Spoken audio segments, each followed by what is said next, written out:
We'll just say that it's a purple color and it sits right here in this corner. It sits really far from the blue clusters. And even though it's in the orange cluster, it sits really far from any of the orange members. What's the name for that? What would you call that?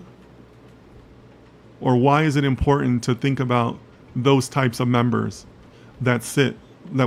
Why is it important to think about a member that sits in a corner like that? I'll give you guys a minute to think about that.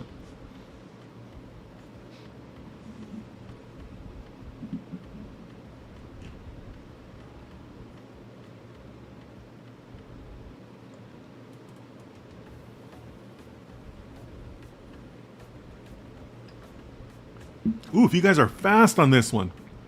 Fast, fast, fast. Explore the beauty of nature, you got it. It's an outlier. Right? That's why you want to take the time sometimes to plot this out. Or to think about those values, right? Because you're going to assign values too. To think about those values. But yeah, that's an outlier, right? That's super key to be able to acknowledge in your items, right? To be able to say, yeah, I was able to plot this, but it sits way off in the corner. It's not near any other members. It's an outlier. Or in some cases, and I want to come back to, yeah, Lakshmi, it can also be an anomaly. Sure, it can be anomalous data. But keep in mind, though, in a lot of these cases, we're talking about qualitative data, right? Qualitative data is often not always an anomaly, right?